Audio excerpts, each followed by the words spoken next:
Aha. Okay. So we are now recording this. Reason we recorded that is so you can go back and see this over and over and over again. And those who couldn't attend, that are members, can attend and so on. Now, I also need to point out that what we do here is often very advanced, and sometimes we get into very detailed, sometimes graphic issues, very human issues that might trigger some people. So I'm pointing out in advance that if you really are triggered by that kind of thing, maybe you should come out of the webinar and instead come back to see the recorded version where you can stop and start as you see fit. I don't think today we're going to have a lot of really graphic stuff, but you never know. So you need to take care of yourself. I can't be responsible, neither can anybody else be responsible for what anybody else does, with this webinar. Let me see. All right. With that in mind, let me see. There we go. I did that right. Okay. So I'm going to bring on Gabrielle now. Gabrielle, hold on a minute. I need to have you raise your hand, but no, I don't need to have you raise your hand. Oh, here we go. I'm sorry. I get to the right place here. Gabrielle, I've unmuted you. So say something, Gabrielle. Say hello. Hello, everybody. Hi, Gary. There you are. All right, great. Gabrielle has been assisting me, or I've been assisting her, however you want to say that, over the last several years with Catherine. Gabrielle is also the director of our Gary Craig Official EFT Training Center in Holland. She's an MD, practicing physician who, incidentally, if you don't already know, doesn't use the typical MD practice. She does only EFT and the unseen therapist. I have that right, Gabrielle? Oh, yes. Only okay. That. No all right. recipe. So it's interesting. You go to a doctor and you're expecting, a pill or a prescription or something like that. And what you get instead is the unseen therapist. That's a little different, isn't it? I'm curious, Gabrielle, how do your clients react to that? Do they know in advance what's going on, or do you just tell them when they get there, or what? No, well, actually, to be fair, I have a website. So people that come to me, I have what we call selection at the front door, because they know I do EFT and they come to me specifically because I do EFT. Oh, okay.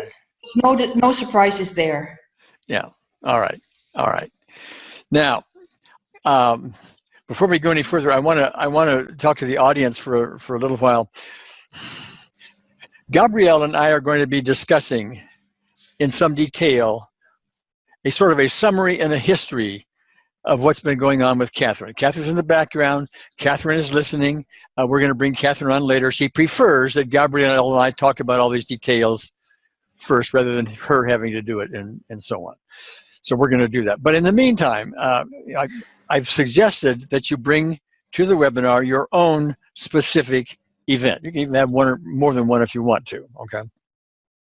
But if you haven't already done so, I would suggest that you identify one now, get your 0 to 10 on it as it exists. If you were to recreate it and bring it up in your mind and so on about its intensity on 0 to 10 scale. So have that in the background. You will not be working on that consciously up front, but because you will be working for someone else, and because everyone's issues are the same, only the details are different, you are likely to get results on your own specific event. Reports like that all the time. Keep practicing it, keep practicing it, keep practicing it. Okay. Speaking of that, Gabrielle, I had a recent conversation with Catherine, and while you and I, do some individual sessions with her, she told me, I don't know, what was it, a week ago or so, or something like that, that when she does this on her own, she finds it is often more effective when she does the unseen therapist, optimal EFT, for someone else rather than for her issues. This is similar to what we're asking the audience to do here, as we typically do, okay? And I know you sort of focus on that yourself, do you not? Yes, I do. Yes, I do. And I advised Catherine also to do this because, well, you know, we're all one and we share all the problems. We don't share the details, but we all have our anxieties and angers and sad stuff and horrible memories and all the stuff you come across.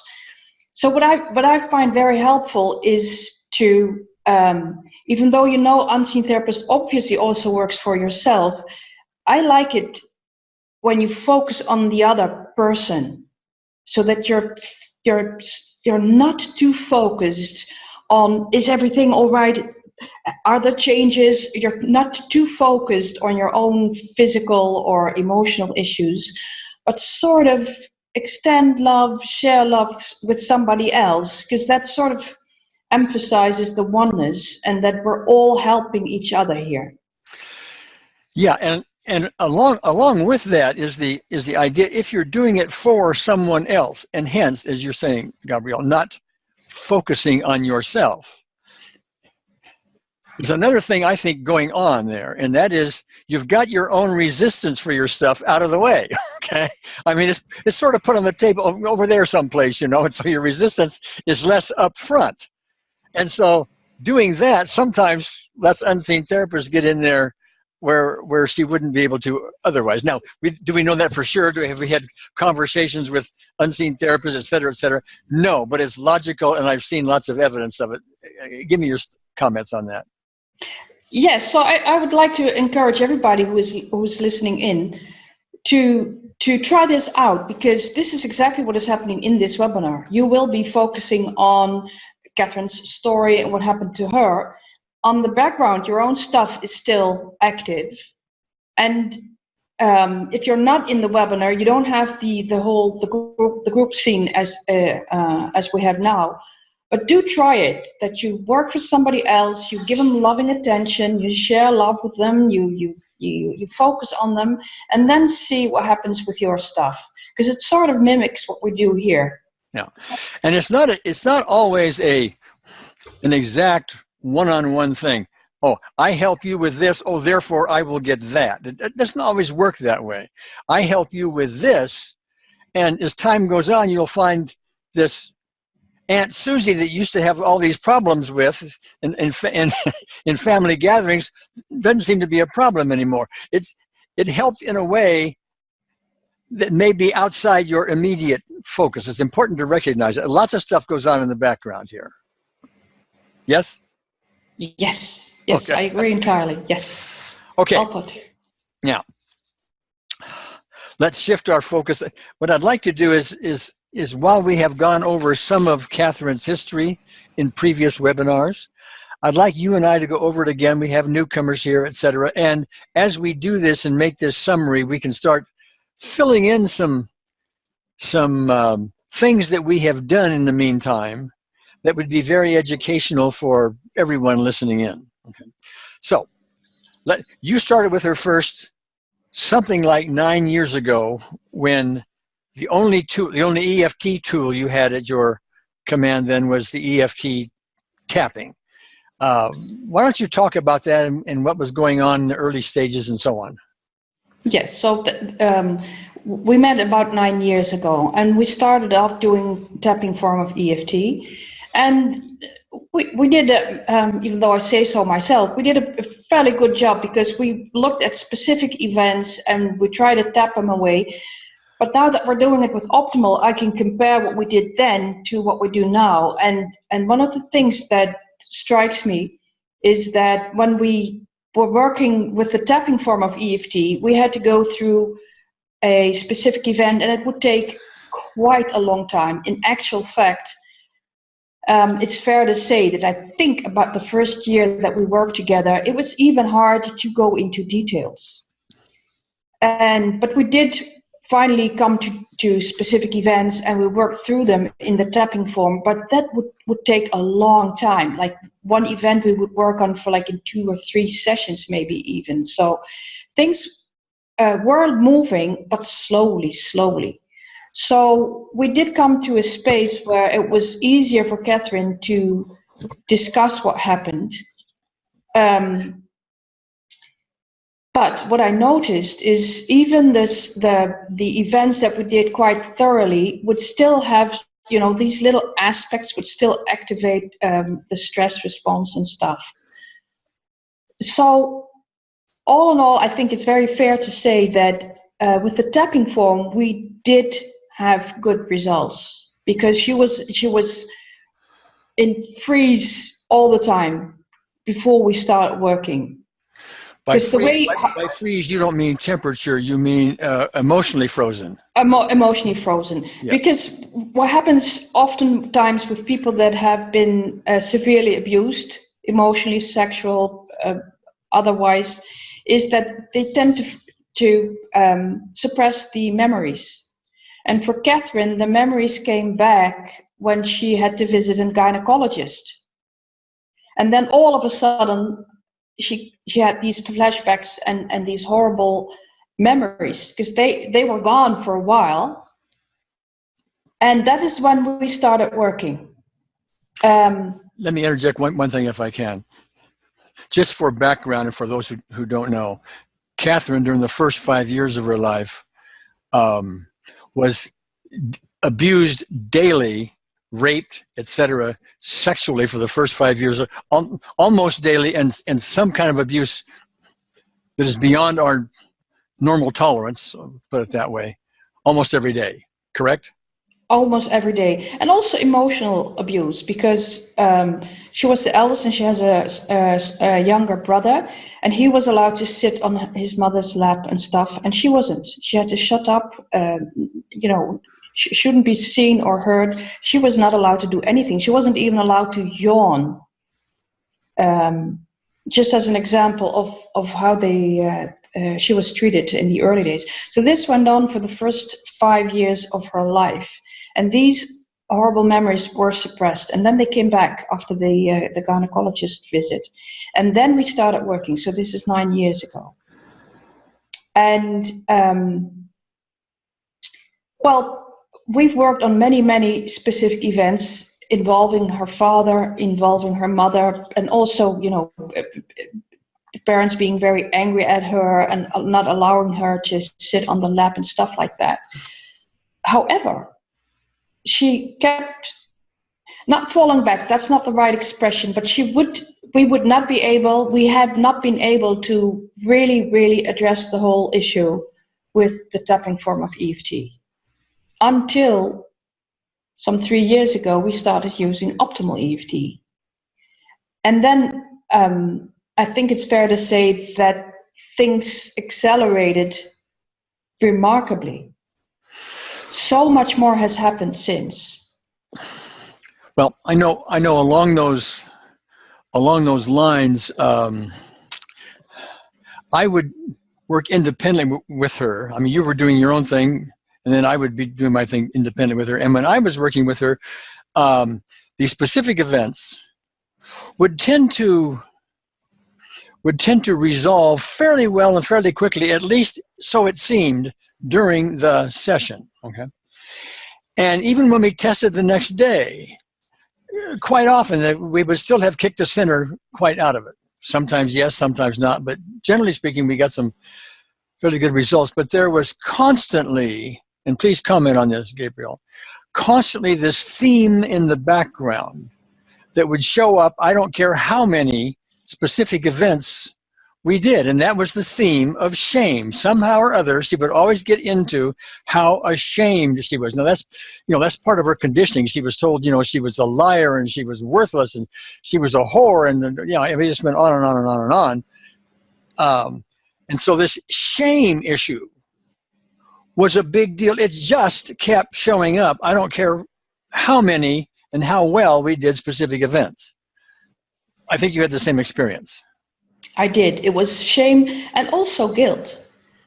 And both are very much tied into how perpetrators like her parents deal with their victims. They keep telling them it's their fault. It's happening because you are asking for it and stuff like that. So the shame and guilt was massive. And because it's so tied in with her feeling of I'm worthless, I deserve this, I'm worthless, it's happening because I'm really not good enough. So it's so much tied in, the shame and guilt is so much tied in your negative core belief about yourself, that's a very tough one to tackle, because your negative core belief will be triggered in lots of situations. Remembering stuff from the old days, but also present stuff will trigger you in your negative core belief about yourself, that you're worthless and you're not, people shouldn't be listening to you, they shouldn't be seeing you, and stuff like that. Well, interestingly enough, if I recall this right, and Catherine, you're listening in, so you can, when you come on, you can correct any of this if you wish, although we think we're fairly accurate, is that after the first webinar that we did, where we had the whole group involved, and the whole group was doing loving work with the unseen therapists, and love is best when shared, okay? The whole group was doing this, and it was sometime, if I remember it right, shortly after that this shame issue started to resolve. I remember her writing to me talking about going into the chapel. She gets in her wheelchair, wheeled into because she's paralyzed from the waist down, okay, and overweight. But she would get wheeled into the chapel, and normally she would sit there with the public in this chapel Catholic setting, and she would feel very ashamed at her mere presence. Just being there, I'm ashamed. She was like cowering inside in a way. And she wrote me and said, this time she went in the chapel and had zero shame whatsoever as a result of our group work. Okay. Do you remember it that way as well? Any comments on that? No, that's exactly right. So that was a massive result, that her shame of being who she is and how she is, and she's allowed to be in the room, that was very different all of a sudden. Quite remarkable. Yeah, the shame thing still shows up in minor ways now when I talk to her. Like I got a letter from her yesterday saying how good she felt. There was little or no pains in her body. The spasms that had been there were basically gone. Her body warmth, which was typically, she's very cold all the time, was way up to normal. And she wrote me again this morning saying, she also told me yesterday that she had no nervousness about attending this webinar today. She said, at least so far, she said. Okay.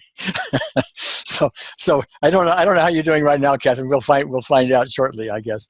But she wrote me this morning and said, hey, all is well, Gary. I feel great. Okay, so all that's going on. But I wanted to point out that tapping can do a lot of things for people. But there's another level we're dealing with. So you were doing tapping, getting some results, although painstakingly slow in this case. And then Optimal comes along, Optimal EFT comes along, Unseen Therapist, you and her together, and now we start breaking things open. I come along and do a similar things continue to break open. The group gets involved, and that's a whole new level still. This is all getting to the point of love is done best when shared. Okay. Any more thoughts on that, Gabrielle? No. I just want to point out that if you work for yourself, it's quite it's fun to form a group with 3 or 4 and work together. Because Catherine and I, we work with Erwin and we work with Gary, and it's good fun, and it's very powerful. So I do encourage you to work with 2s or 3s or 4 people together if you can. Yeah, and thank you. Let me comment on that. I've promised before that we would set up a facility for the membership to break up into groups. I have not done that yet. Okay, many things that we have to take care of, but it's on the drawing board, and I hope within the next month or 2 we're going to have that facility for everybody, because this is really useful to be able to get together every once in a while. And by the way, Judy Whitcraft, I know you're on here. Later on, if you would please raise your hand, I would like to talk to you about a group that you run just for the moment so we can talk about that some. Okay. In fact, Judy, if you want, you can raise your hand now, and I'll just be available whenever the time comes. Okay. Now, I want to talk about one other thing with you, Gabrielle, and this is something that I think both of us noticed here recently with Catherine. I did another specific event with her. And by the way, her specific events are fewer and farther between, and they tend to be less intense and so on because we've done so much background work. But there was still a handful that when she thought about them, she would get physical pains, body pains, genital pains, things like that. So she and I worked on one of them, and we don't need to go into the graphic details here, but it was a very graphic, sexually oriented thing nobody would want to experience. Okay. And so as we dealt with it, she got better and better. In fact, as I'm recalling it, the three of us worked together. You were going through it with her step by step by step by step through every little piece of this particular event. I was in the background bringing an unseen therapist, along with Catherine and so on. But you were doing that. And each one of those little steps that we dealt with got resolved. She wasn't having any problem with that at all. We tested it at the end of the session. All is well. All is well. Recall that? Yes, I do. Okay. Now, got a letter the next day that said, Gary, because I told her to revisit it as a test the next day. Okay. Gary, sorry, I revisited it, and I forgot the exact words, but basically flattened me. Okay. I'm back into big turmoil on this. This is really a problem because this is a problem, this is a problem, this is a problem. And she starts naming all these pieces of this specific event that were bothersome to her. Okay.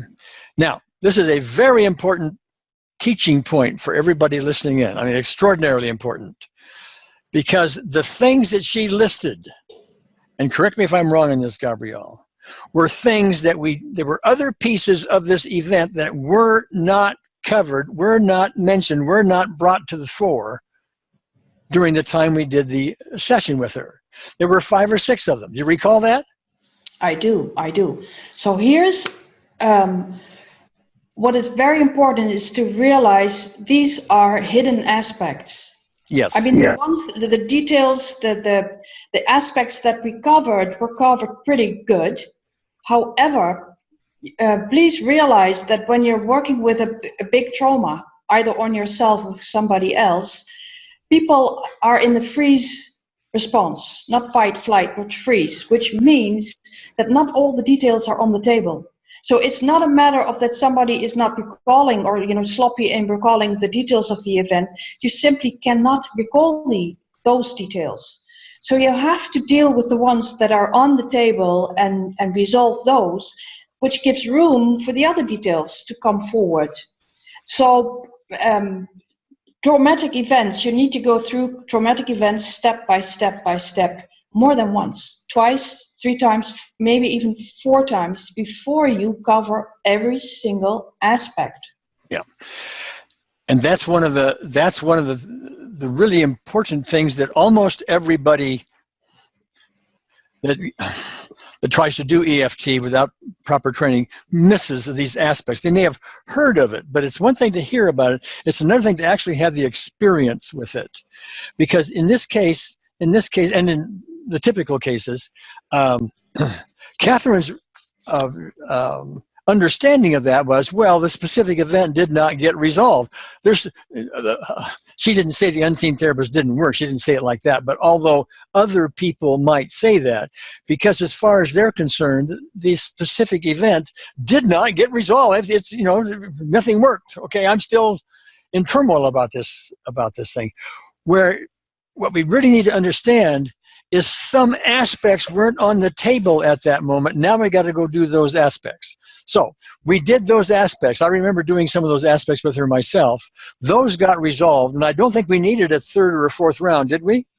No, it was just 2 rounds, because I also did a round through that same specific event. So I think we did 3 rounds in total. Together, okay. You did 1 and I did 1, I think. All right. Yes. Yeah. But if I may just add that to emphasize again, when traumatic memory is not complete, so there's little details and flashes of stuff that happened, you deal with them first. And then because you calm down and you come out of freeze response, you're able to notice that there are other details and other aspects that need to be dealing with. My advice is don't think about what happened way back then, but relive it. You have to step into the situation, really be there and relive it. So this is not something you do the first time you do a big traumatic event. You need to keep your distance and just work on it. But as soon as lots of aspects are dealt with and you've taken off edges and stuff like that, then you need to really step back into the memory, be there and let it happen, look through your own eyes. So this is reliving the situation, and that will bring out these so-called hidden aspects that you missed the first time or the second time. Yeah, and let me thank you, Gabriel, but let me mention that not every client and not every person has this detailed and intricate of a traumatic past. You know, I mean, we've had our traumas. There's 3 or 4 specific events, and many times we can just take care of it in 1 session, 2 sessions, something like that. And they're not all intertwined with stuff. When you get something that is as deeply embedded as this and so consistent over 5 years is hundreds of days, by the way. It's 1,500, 1,800 days in a row of this kind of abuse, this kind of conditioning and so on. There gets to be lots of intertwined stuff that goes on. I mean, you take care of one aspect, but you don't know it. There's 12 other things associated with it in the background, okay? And so it takes quite a bit of work to unravel all of that. So what we're doing here, and gratitude to Catherine for letting us do this so we can learn from this really advanced case, if you will. This is where if we can learn to deal with something like this, then when we come into the more normal traumas, they become easier. We learn a lot from somebody like Catherine who's willing to share all this with us. Love, love, love to you, Catherine. Thank you, thank you, thank you. Thoughts, Gabriel? Yes, no, I agree entirely.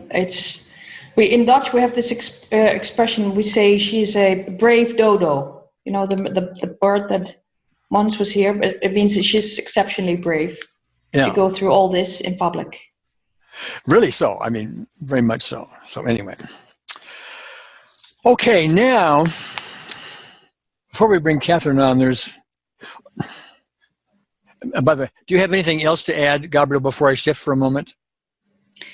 No, I think this pretty much covers it, except that we don't go into details of what happened, but I think we're good. All right. Now, I want to shift for a moment because we're at another place here with Catherine, a more advanced place, I think. Because in my conversations with her, she's having more and more difficulty even finding specific events to work on. She can talk about the old ones, and they, you know, sort of, it's just like you're talking about a movie you saw one time, okay? Like, I mean, it's not exactly one's favorite a dinner time table topic, but they don't have the sting to speak of, okay?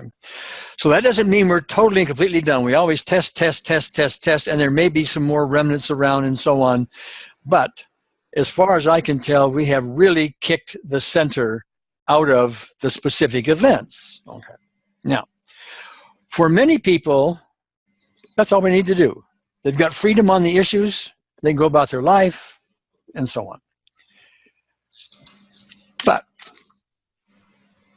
there's another level here involved.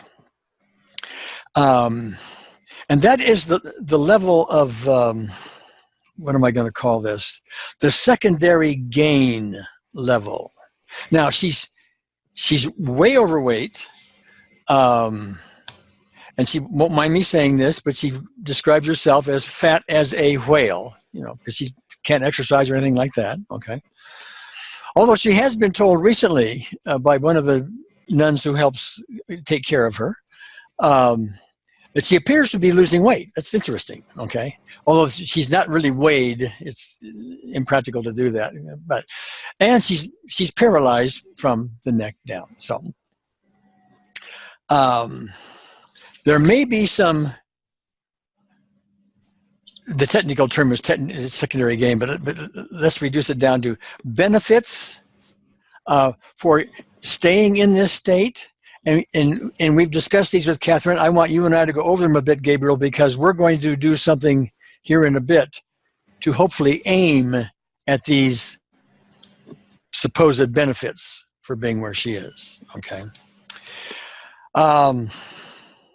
So let's go over some of those, you and I, Gabriel. One of those is there's a concern about her, or Catherine has a concern about being, how would I say this, in the spotlight if she is somehow or other loses her weight, loses her paralysis, even is able to move an arm or something like that. She's concerned that the nuns that she's a co-nun with there in the convent are going to go, this is my term, gasp, it's a miracle, and she will suddenly be put in the spotlight and doesn't want that, and she would resist that with great energy, I would think. Yes, Gabrielle? Yes, although it's fair to say that she used to be like really resistant to this idea. Imagine me getting out of this wheelchair and everybody looking at me. I've noticed lately that it's becoming less, but it's definitely a point that needs attention. What happens if this is all resolved? And getting attention is not her favorite hobby, so to speak. So it is a concern of hers, sure. Yeah. Okay, so that would be a reason to stay where you are. Now, people can come in and logically say, well, yeah, but I mean, that's no big deal. I mean, you wouldn't trade that for getting out of your wheelchair and losing your weight and so on.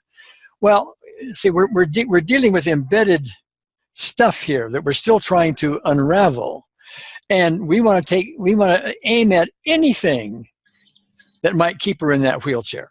Okay, so and that would be one. Although it seems to be less than it was, we need to pay attention to the fact that that would be one, okay?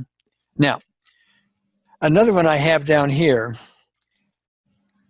and I don't know if she stated it this way or not exactly, but let me say it anyway, that there are unknowns, there are doubts that she would have about how she might function in the world since she's been so used to being in her current circumstances. If all this were to go away, I mean, what would happen if all of a sudden I'm just there and, I don't have any of the attention I used to get, for example, financial support I used to get, and so on. She gets financial support from the government because she's disabled, okay? Thoughts on that, Gabriel? Yes, so there's two issues here, because everybody who has been in a condition, be it paralyzed or otherwise, research shows that after about 3 weeks, but definitely after 6 weeks of being in a situation like that, it becomes harder and harder to return back to your old situation.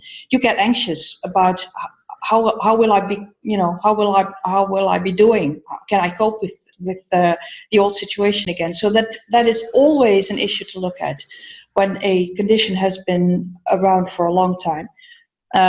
The financial benefits is an issue. In Holland it is, in Belgium too, I think in Switzerland too, that if all of a sudden you're cured, you're healthy, you can work again, the financial benefit stops. And obviously, like you said before, nobody would trade that in for staying paralyzed, but still in the background, subconsciously, it's a worry for people. What will happen when I don't have the financial support? And there was another one that I just completely forgot. Yes. In Catherine's situation, imagine in her first 5 years of her life, she wasn't taken care of very lovingly, to make an understatement, I think. So another kind of benefit from being paralyzed is that now she literally gets the opportunity to be lovingly cared for, because she has these wonderful people around her that take care of her, as if she was a baby, because she's paralyzed. So they have to lift her up and dress her and bathe her and stuff like that. So on a subconscious level, that is also a benefit, that she gets a chance to enjoy this. Even though, I mean, it's not a joy when you're grown up that somebody has to take care of you like that. But on a subconscious level, it is a way to be able to experience that kind of care and loving care that she had to miss in the beginning years of her life. Well, getting into yes, thank you. And to take off on that, the whole idea of love, of which that is what we are. That's what the unseen therapist is. The unseen therapist is within us and is us, etc. We are love at a level that we don't really, it's outside of our awareness. And that's what we're trying to get in here. And this love can be the ultimate healer and so on. And so as a baby, of course you need love. I mean, you're in a strange world coming out of a womb, and all you get is abuse. Now, she did have a grandmother that she would spend some loving moments with, but so much of it was just abuse, not love, quite the opposite of love. Okay. So that this big void is potentially existing that says, I need love. I don't care what. I will trade anything for love. We all have a need for love that may well be beyond even our own awareness of it. We're constantly seeking it, on at least to the extent that what we consider love on this human plane, which, by the way, is not even close to the spiritual love that, fortunately, I've been able to experience in my 1988 spiritual experience, and others have as well. But we search for it, and I have dealt with other people over time that have been in wheelchairs. And one of the things I find is that they will start doing tapping, et cetera, and so on in the early days, and they would start getting results, and then they would stop doing the tapping. And when you really get behind it and start questioning it, if they got out of that wheelchair, they'd have to go to work. But more importantly, they wouldn't get the attention that they now get. Now, I don't want to speak for Catherine, but I'm only saying that is a potential and maybe even outside of awareness, and one we need to deal with. Okay, thoughts on that? No, I agree. I can think of one more. I'm not sure whether you are through with your list, but well, I've got one more, but go ahead. Okay, maybe we have the same. So here is another issue that we dealt with in the two other webinars. Even a baby can have an orgasm and can react in a sexual way, not because it knows what sex is, but because your body works. It's wired to react to sexual stimuli. So Catherine, and she has this with many victims of sexual abuse, is appalled that her body reacted to the way she was touched. The body was just doing its normal reaction, the normal thing that a body does, but it's so hard to understand that something is happening to you and you don't like it and you don't want it, but your body is reacting. So another secondary gain or benefit of shutting down your body is that at least, no more reactions in that area. So that would be another benefit, quote unquote, to become paralyzed. Well, I have the same one down, but it comes at a little different angle. So thank you, and let me give the other angle, and then we'll be complete on this, and then we're going to bring in Catherine, and we'll start doing something about all of this. Okay.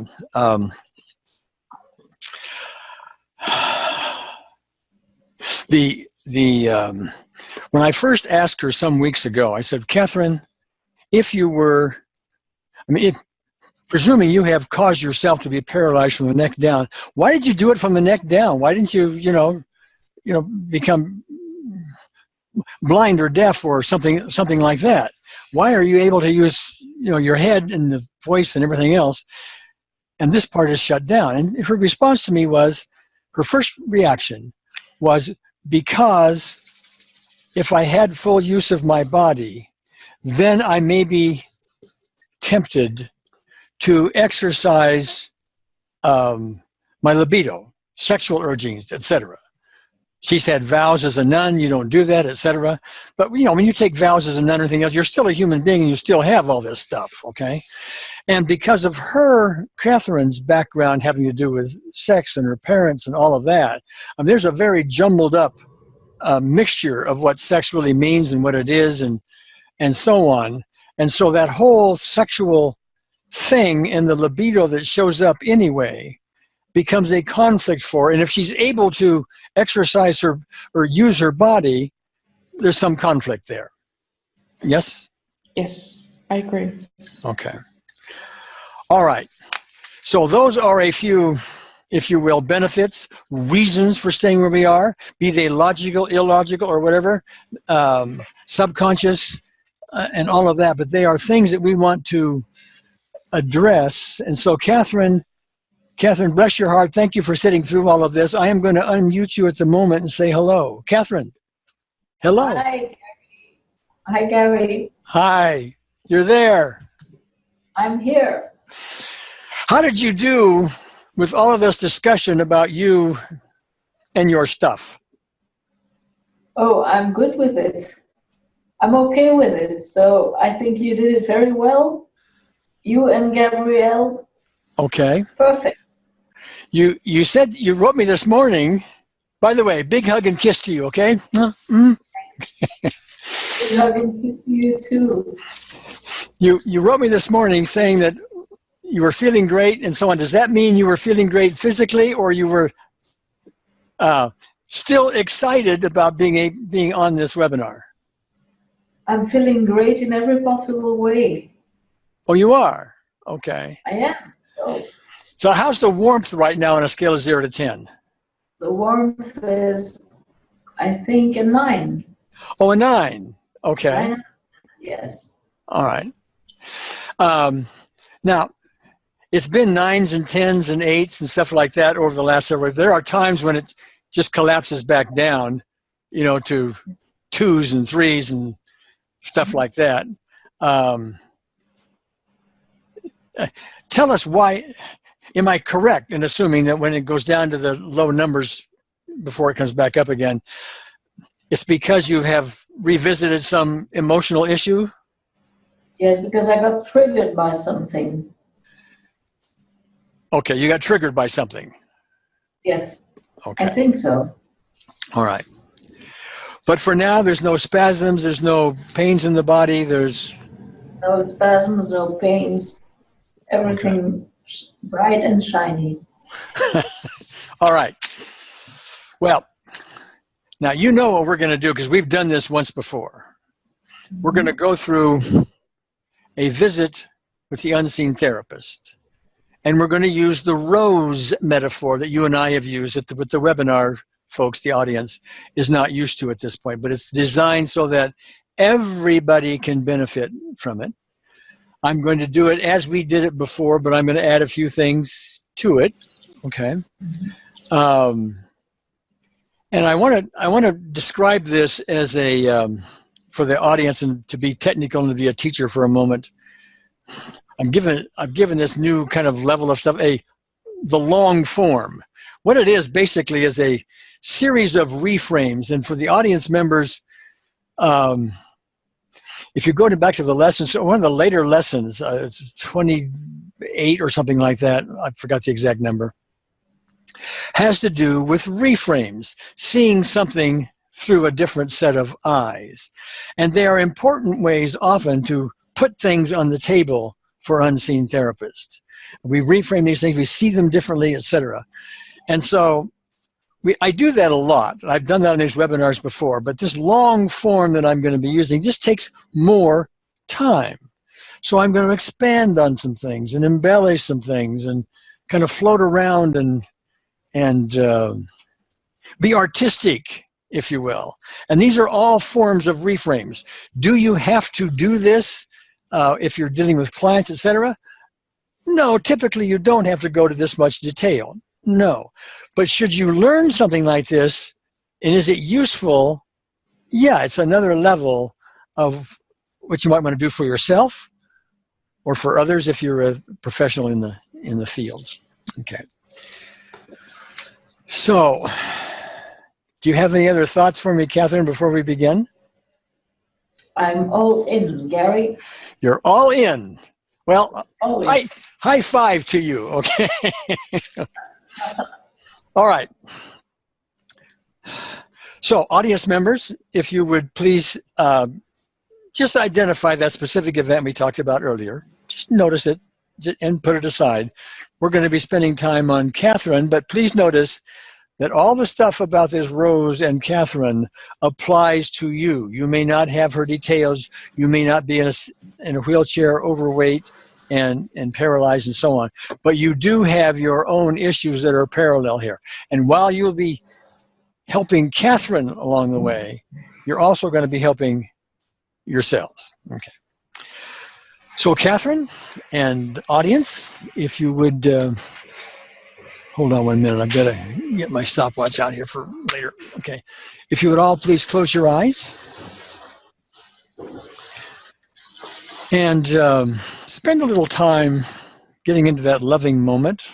I'll give you a little bit of time for that and just sort of dwell on that for a little bit.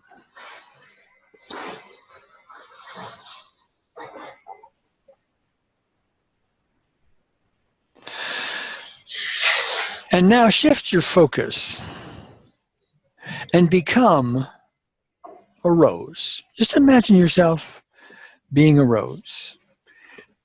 Maybe it's difficult to do, but that's okay. You got the intention there, and just imagine being a rose. And a rose, but not a rose, not a blossomed rose in all its beauty, but a rose bud. And there you are sitting on top of a stem, enclosed in a green container. The real rose that is you is inside this container. And just imagine that container is keeping the rose from blossoming. And the rose inside, which I'm going to call Catherine, you are Catharose. You are Catharose today, okay? The Catharose is the young Catherine who has had a lot of bad experiences inside that bud from early on. Catharose, the young Catherine, is timid, scared, doesn't know what it's like to actually blossom, and is staying inside this container, this bud, for her own protection. So even though it's not all that good in here, it's better than what the unknown may be outside, you know. Inside this rose, we get some financial benefits, okay. Inside this rose, we get, some form of attention to the other nuns that we certainly didn't get from our parents for 5 years of daily abuse. Mm-hmm.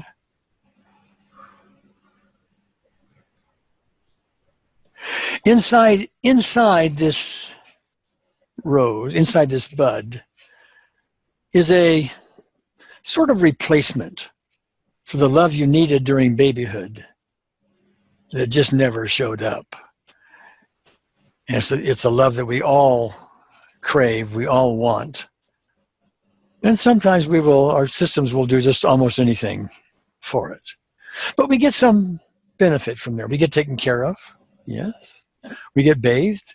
We may not like all of this, but it's sort of a trade. We are getting some love. We are getting some attention for it. And we're not sure what that's going to be like if this container falls apart and we start to bloom. My goodness. Okay. And inside this bud, we're aware that if we bloomed, maybe these very natural sexual inclinations that everybody has would start causing conflicts. Wouldn't really know what to do with all that, but it's safe in here because you really can't, if you're paralyzed and way overweight, well, the possibility of any sexual abuse or any sexual expression is not much we have to worry about in here, okay? But then also inside this bud is the unseen therapist. She lives in there as well. She lives in all of us, okay? And she knows better than we know what's outside if we blossom. And she's in there to help us blossom. So what she does is she opens the bud a little bit. Oh, there's a little bit of rose now showing through, okay? It's enough that we can see outside, and we can look outside in that world out there. And, we no longer see our parents. No, Cathy Rose no longer sees her parents out there. She sees other people. She sees this audience, which she knows to be a loving, caring place. Well, it's still the unknown. I'm still a little concerned about that. But at least I'm a little bit open, maybe. Because I really don't like sitting in this wheelchair, and I really don't want all this weight, and I know I'm capable of perfectly handling myself financially and working with the other nuns to raise. I know I can do that and all of that, And even if other people would say, oh my God, you're moving, Catherine, you can move your hand or you can dance or whatever, and all the gasps that may go on, well, people are going to do that anyway. They just do that. Okay, that's their thing. Yeah, I'll be in this. If that happened, I'd be in the center. I'd be in a spotlight. But, there are some people who crave the spotlight. Maybe I can trade my spotlight for theirs or something. Okay, let's give a little humor to it at the moment. But whatever these disadvantages are, these benefits for being inside the bud, I'm curious. I can see a little bit outside. And so now, with a little bit more curiosity, but still, I can be in this bud anytime I want to. I don't have to leave it. I can be right here. Okay. Unseen therapist opens the bud a little bit more. And then a little bit more. It's starting to feel good to blossom. And as one of your nuns told you the other day, you may be losing some weight already and not know it. Okay. You may be on your way as this bud, this rose starts to bloom, and it blooms and it feels a little better. But now we're still a little bit nervous about this. Yeah. We're sort of a dividing line, but this feels good, but I need to stay where I am because this is the known. And so now we're going to spend a little time with yourself, Cathy Rose, and the rest of the audience. We're going to spend 2 minutes. And what we're going to do is imagine, each member of the audience will imagine themselves being you and on this fence. And by the way, they have their own fences in their own relationships and their own things in their own physical things, etc. They all have their own fences, but we're dealing with, lines to cross and dividing lines. But we're dealing with Cathy Rose's at the moment. So what we're going to do is imagine ourselves being at this division line on this fence, so to speak. And we're going to let Unseen Therapist help us open this rose a little bit more so we are less on the, I'm afraid of the unknown side and more on the, I'm more curious still. Spend a couple of minutes doing that any way you see fit. See you in a bit.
Okay.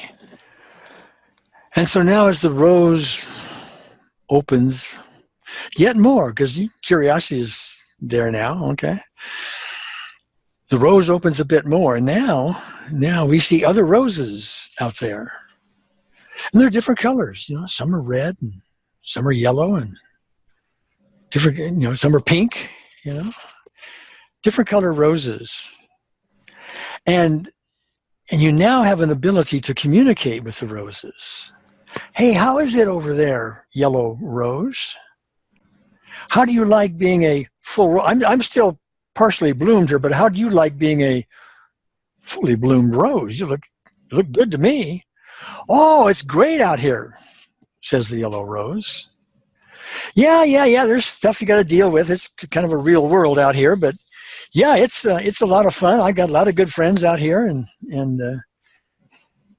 yeah, there's a few things happen here and there, I'd rather not have happen, but well, it's a whole lot better than living in some cave, or it's a lot better than I was just in that bud that I used to be in. And that's a very confining place, Not perfect out here, but it's a whole lot better than in there. Okay.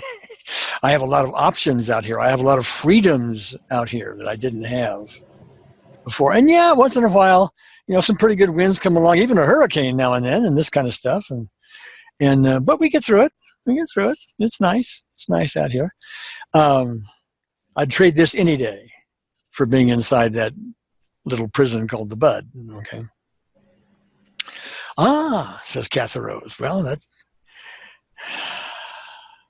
that entices me some, but I'm looking over here at this other rose, the pink rose. I'm saying, I'm a little concerned, pink rose, that if I was a fully blossomed rose myself, there's something about human roses that they kind of attracted to other human roses, and I took some vows that I wouldn't really do that, Now what do we do? And the other rose says, well, to each his own, okay? There are lots of people that have their vows in one way or another. It's a choice that you have to make, but at least you have the choice. Inside that bud, you have no choice, okay? You may have temptations, but you couldn't deal with them if you tried, okay? Inside that bud, all right? So, and I'm perfectly happy to love you just as you are, whether or not you line up sexually the same way as I do. Doesn't matter. Okay. Curious. And she sees another rose. And the other rose just seems to be so blossomed, so full, and it just exudes love. This is a rose where the unseen therapist is fully engaged, and it is nothing but love.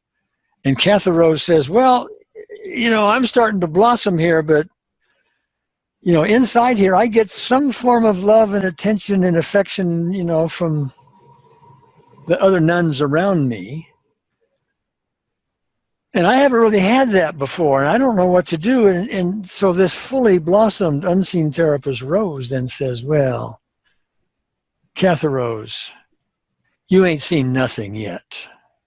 I know you've been in there and you've had your golden bubble you've talked about. Just imagine that golden bubble being there all the time. That's what I represent out here. It's a choice out here. Yeah, you can have it in there, but it's still got its own prison walls that you have created inside that bud. But out here, there are no prison walls. It will just expand. It will just explode, if you will, in a very loving kind of way, into a love that will far surpass anything human beings, including very dedicated nuns, are capable of. This is love beyond any human love anywhere. And as one friend of mine once said, who had experienced this human love once, she said, if human love is like a football, then the spiritual love is like a football field. So it's up to you. You can experience the one little ball, if you will, or the entire field. I know, Cathy Rose, it's still unusual, but let your rose bloom a little bit more, okay? And so, Cathy Rose, your bloom is more and more and more, and the container doesn't seem to have much effect anymore. It's still there. It's sort of a green thing underneath the blossomed rose. But as that rose blossoms and you talk to more roses, and you start to get comfortable with what's out there, and you've been there before, by the way, before you gained the weight, before you got paralysis, you've been there before. And now you know, yeah, you really can get along out here very well, and there's a whole lot more freedom outside the bud than there is inside. And so the rose blossoms, and the bud, the green bud, starts to turn brown, withers, falls away. And now there's only the beautiful Cathy Rose, who looks back at all the, quote, benefits, unquote, of being inside the bud, and sort of wonders, well, why?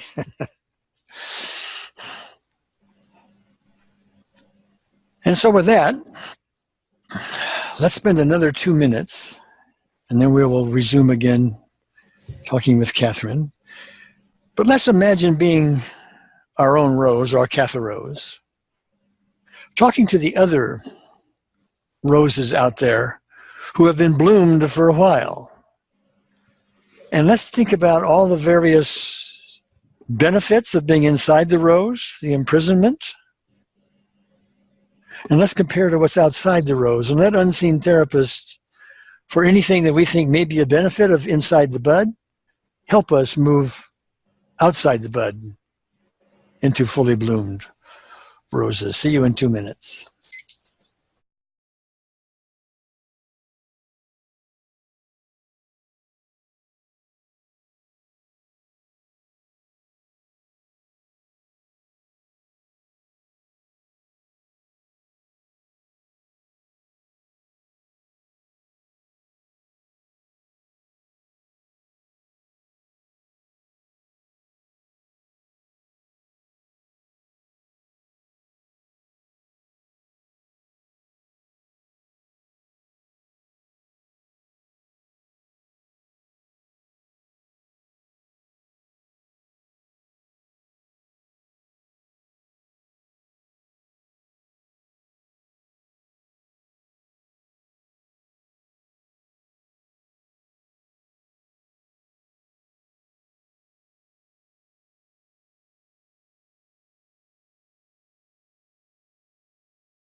Okay, let me speak to the audience for a moment. If you would now revisit your specific event, spend a little moment, get into it, and write down your whatever intensity you now have compared to the intensity, the 0 to 10 intensity that you now have compared to what it was earlier. Just make note of that. Catherine, how are you doing? Yes, yes. The first thing I noticed is that my body temperature went down. It went down, okay? It went from a 9 to a 6, which I would think, which really concerns me because I really don't want to hang on to any of those supposed benefits. Well, Not more up to maybe a 7. so it's come back up now to something like a 7. Well, Yes. Gabrielle will have her view on this as well, I think. But to me, that suggests that this is a early version of this. We're gonna have to do more and more and more of it. We just don't do one little session. All of a sudden, all that stuff goes away. Okay. So there you were. This is my view. Correct me if I'm wrong. But we start into this and you go, oh my gosh, maybe I'm gonna have to get out of my rosebud. I'm gonna have to really do this maybe. And so your emotional reaction then said, whoop, wait a minute. That's not so good. And it shows up with the cold, right? Right, but I really want to get rid of all of that. Well, that's the conscious desire. I got it. That's the conscious desire. You really want to get rid of all of that. Subconsciously, maybe not yet. That's a clue. So thank you for it. Other thoughts? No other thoughts. All right. Gabrielle? No, I agree with you. I mean, Catherine, if because these are subconscious things that are keeping your back. And if it was this easy, you would not even have, this so-called benefits holding you back. You would just get up and out of your chair. So I think the fact that your body temperature went down from a 9 to a 6 and then to a 7 is a good sign, because these subconscious things that are still there are really hindering you, and they are reacting to what we're doing. So I think it's a good sign. Let me ask you this, Catherine. When did you notice the temperature going down? Right at first, or after you got into it a while, or what? Right at the beginning, when the bud started to open a little bit. When the bud started to open a little bit. Okay. Yes. Okay. See, that is such good feedback, and I really got to be teacher here for a moment. You always need to be testing. That's what we're doing with Catherine now. How you been doing in all this? And then we ask questions and so on, because this is feedback as to what's not done yet. So what I'm hearing so far is, the rose is starting to open. Even the mere thought of the rose opening says, whoa. So there's going on somewhere in the system. Yes, consciously we want all this behind us, but is this other thing, okay? So, Okay. I'm curious about something. Catherine, let's you and I do something here, and the rest of the audience can join in. Close your eyes for me, Catherine, if you will. And let's fast forward to what we just did. And here we are, we're still in the bud, and now it's about to open.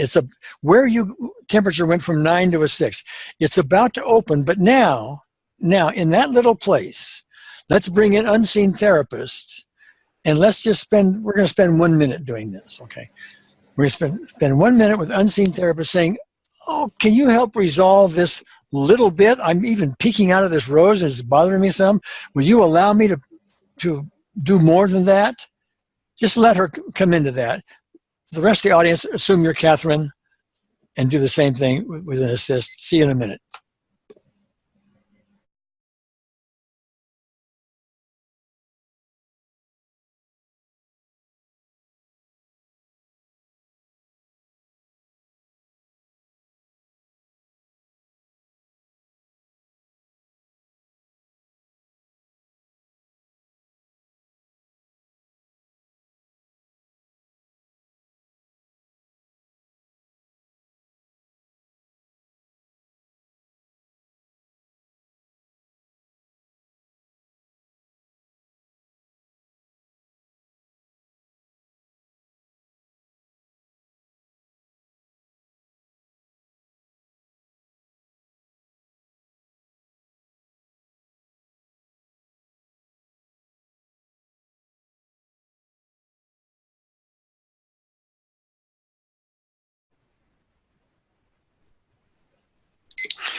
Okay, Catherine, how's the body temperature?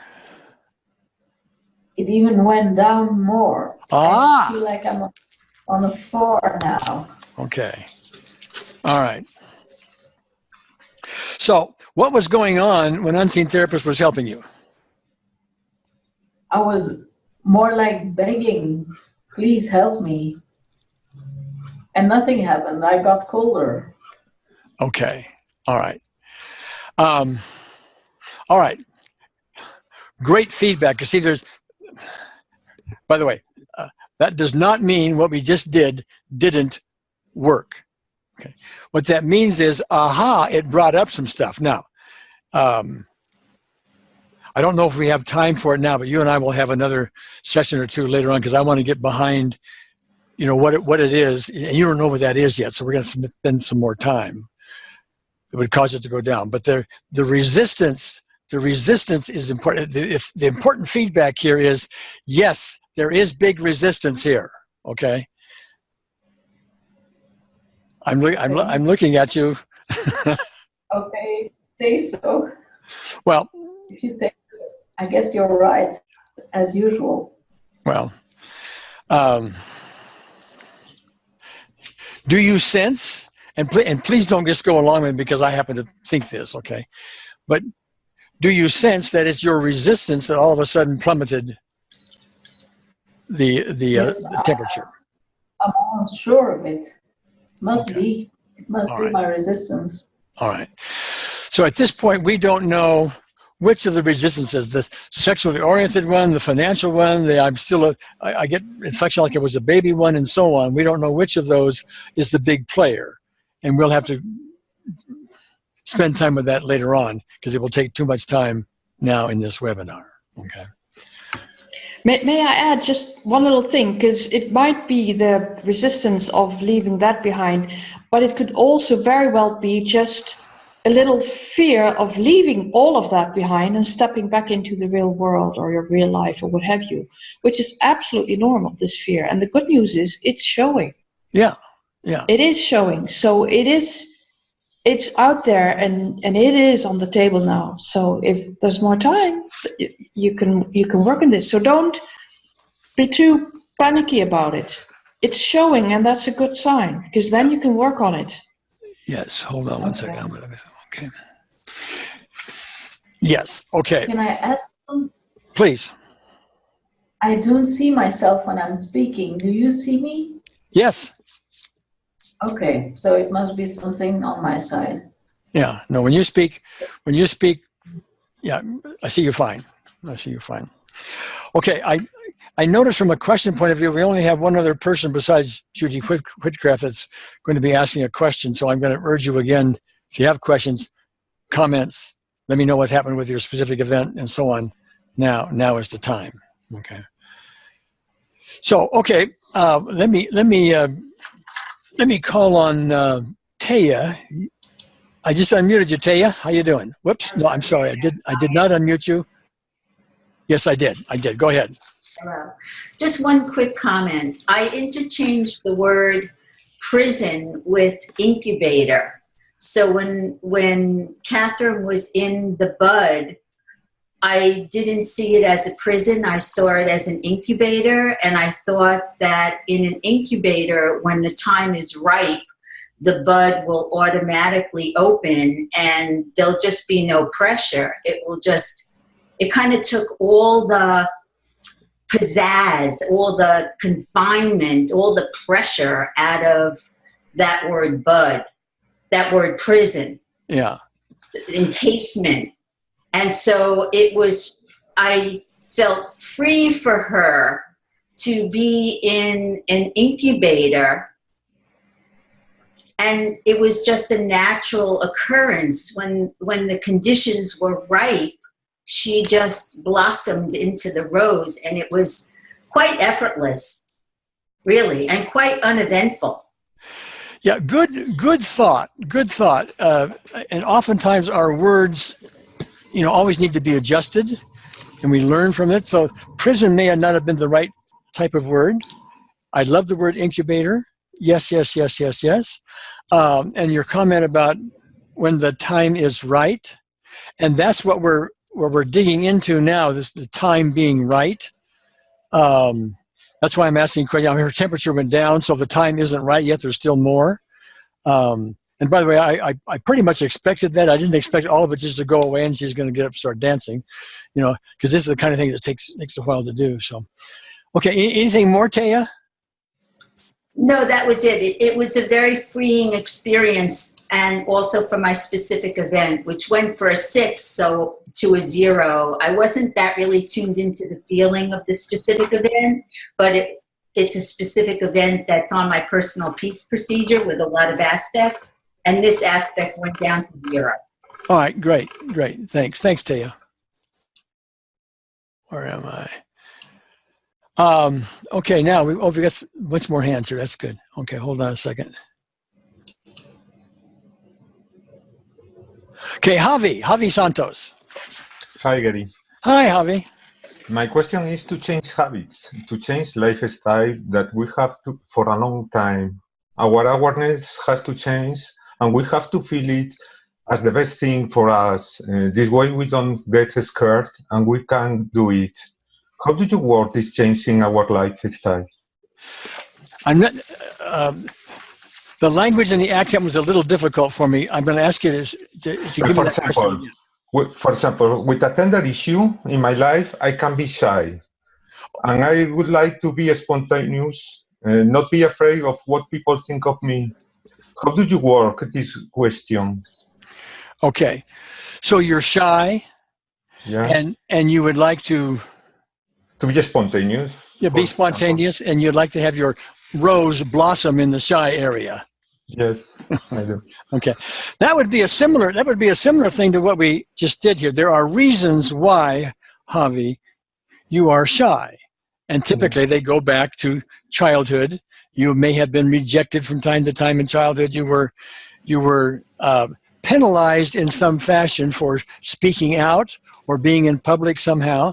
These are all specific events, Okay. and these are behind the shyness. Okay. Let me say, answer a question from her, or finish a sentence. First, you work 2 rounds with EFT tapping, and then you call the unseen therapist. Ask me again, Javi, I'm sorry. Okay. The first thing you can do is to say, okay, even though I am shy, 2 times, 2 rounds, and then you can call the unseen therapist in this way. I wouldn't do that. No, because if you start with tapping, for example, and you say, even though I'm shy, you're aiming it at the symptom.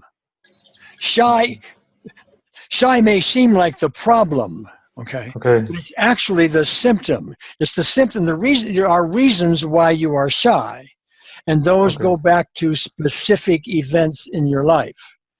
And so if you collapse those, like the time when in class, I spoke in front of class and everybody laughed at me, okay? I'm giving you an example of that, okay?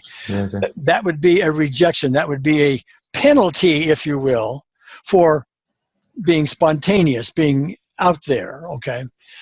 And so to the extent you now want to be spontaneous, if you haven't resolved the childhood event, it's still going to show up, even in current time, and cause you to be shy. So you want to go back to the current one, the past one. Clear? Okay, clear. I want to ask you something though, Javi. You wrote to me a while back.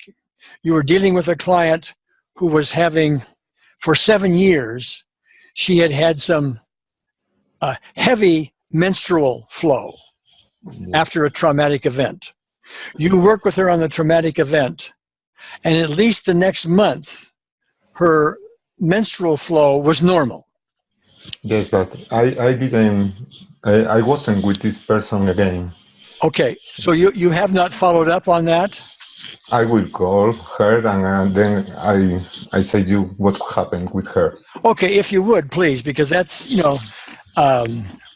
don't want to presume some results just because of one instance, but if she has 2 or 3 in a row where 7 years of heavy flow is no longer there, we need to know that, okay? Perfect. Thank you, Javi. Okay, not sure how to pronounce this. Josu Rodriguez. Josue. Hello. Hi. Hi. I'm not sure. I'm not very visual when I imagine stuff. So I could not get into the visualization with the rose stuff or the bud or anything. It took me a hard time to try and get there. Uh-huh. But there was an instance when you were just letting us have one of those 2 sets of 2 minutes where I saw myself. I was trying to picture myself as Catherine, and I saw myself like a flightless dragon. And I immediately saw the unseen therapist as a flying dragon that was sort of beckoning me to remember who I was. And that was very significant for me. It made me feel something. I felt something. And then when you asked us to check on our own thing, I saw, I had been working on myself on this for a long time. I didn't see it going anywhere, but I saw it jumping from an 8 to a 5. And I think that's big for me. So that one specific event went from an 8 to a 5? Yes. Okay. Now, getting back to the dragon, the unseen therapist being the flying dragon and you the non-flying, right, the non-flying dragon. What you may want to do is start asking yourself, and I don't want to quiz you here unless you want me to, start asking yourself, why is it you are not the flying dragon? What does that represent to you? What specific events in your life, in your past, in your childhood and so on, might give rise to this vision of yourself as this dragon? Mm-hmm. Do you have thoughts you wanted to? You don't have to. If you want to, we can discuss it. I can work on that later, but not right now. Okay, sure. Okay. All right. All right, great. Thank you so much. Remind me how to pronounce your name. Josue. Josue. Okay, great. All right. Thanks, Josue. Okay. Norma Beatrice. Oh. Hi, can you hear me? Sure. Yeah, I loved the rose visualization. It's one of my favorite flowers. So when the second time when we went back into the bud and called the unseen therapist, I became Catherine, and unseen therapist came into the bud with me and surrounded me. I was a young Catherine. I was a child. Uh-huh. And unseen therapist surrounded me with love and assured me that she would stay there with me however long I needed to be there, that she was not going to force me to come out of the bud, and that I was safe, that I wasn't going to be hurt. And then I was okay with her opening up the bud a little bit while I was still at the bottom, sort of seeing a little bit of light for a little bit, and maybe even peeked out and then came back and just felt very reassured and very comfortable, but that I could stay there until I was ready to come out. And I just wanted to share that. Yeah. Yeah. And that's one of the nice experiences that happens from things like this. Now, not everybody experiences it like you do. Some will say, well, I had a really hard time getting into it, and maybe I don't know how to do this kind of thing. Many, and thank you for your comments, Norma, because it triggers me on something else. Many evaluate their abilities in this process is to be not so good because they don't, when they start getting into it, get this glorious, wow, experience. That's not expected. That's what we're aiming for somewhere down the road, okay? So to begin with, we are beginners at this. And yes, the experience that you got, great. Move along the right direction. But if you don't get it, does that mean the process doesn't work? No. Unseen therapist doesn't have to have you get into all of that. It's your love and your attention that combines with others that assist in all of this. You were going to say something? Yeah, I don't know if this is helpful to anybody, but I'm very experienced at tapping, I'm EFT, but relatively new with the Unseen Therapist. And a few times I had that white light coming down, but then I couldn't access her. And I don't know if this is helpful to anybody else, but something you said in one of your videos allowed me to just let it be. And I just want you to know my Unseen Therapist is this huge, fluffy orangutan that comes down and holds me whenever I work with her. So again, I don't know if that's helpful to anyone, but that works for me. Listen, the Unseen Therapist can be a huge, fluffy orangutan. It can be a snail. It can be anything you want it to be, so long as it works for you. But, Thank you. just a minute. Okay. All right. Judy Whitcraft. Hello. Hello. My There you voice are. is okay? Yeah, the last time we talked in the webinar, you sounded like a chipmunk. Yes, my computer does that sometimes at random, and it's, I've tapped on it and I'm okay with it now. Okay. Well, I wanted you on here because it was brought up earlier about groups, and you've been doing an optimal EFT group for some time. In 2 fact, years. somewhere on our website, there is a list of, you gave a list of, sort of like do's and don'ts, or if you will, bullet points about how to run a list, or a group, I should say. So I just want to talk to you a little bit because I haven't established that yet for the group. I want to talk a little bit about the advantages of that now. How many are in your group? 3. And you've had more than that in time, have you not? We had one more at the beginning, but she couldn't always show up. It didn't work out. Okay. Now, when you get together, I want to impose my own thoughts here for a moment and then have you respond. To me, the way these groups work best, and by the way, anybody who wants to start forming these groups can, even though we haven't set up a thing for it. You can just get together and do that kind of thing. But when you have a group, to me, the ultimate goal of this is not, or let me say it differently.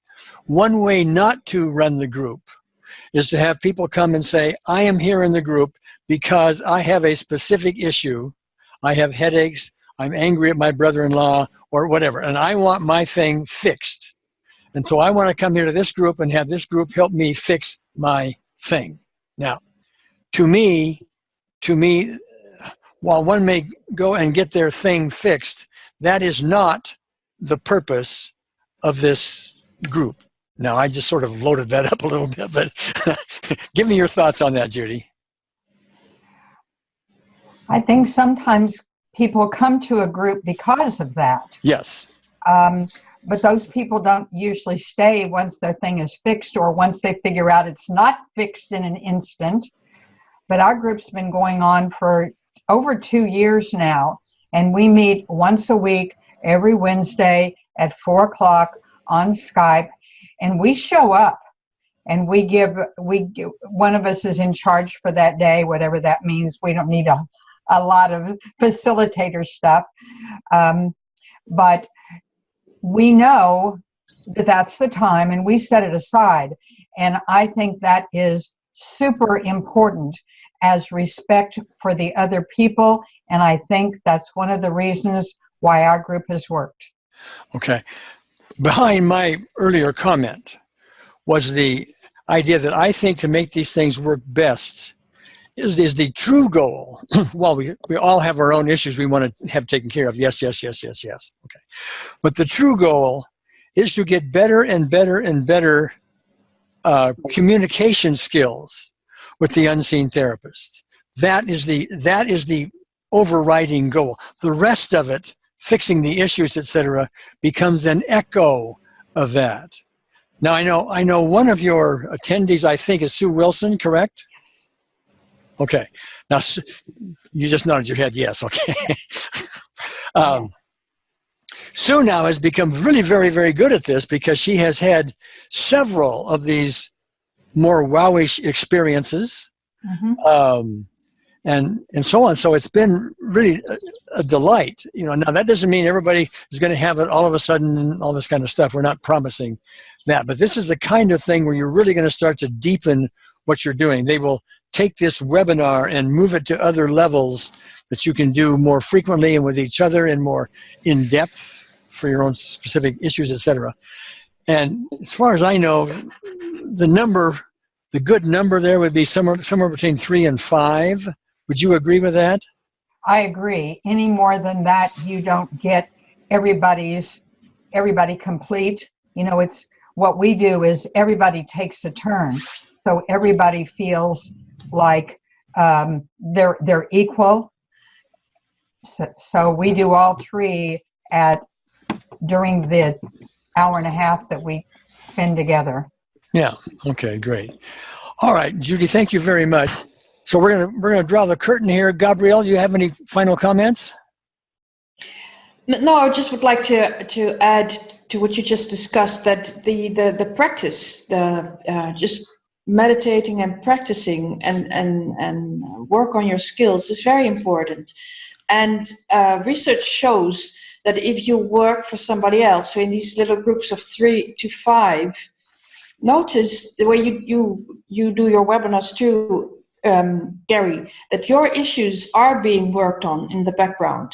So you don't have to be the focus of whatever is being worked on. Just bring them with you into the group and do the practice, because Catherine has been practicing so much with communicating with unseen therapists. And I think that's part of the success that we're having here, because she is very, skilled at communicating with unseen therapists. Yes. Okay. All right, everybody. We're gonna close the curtain.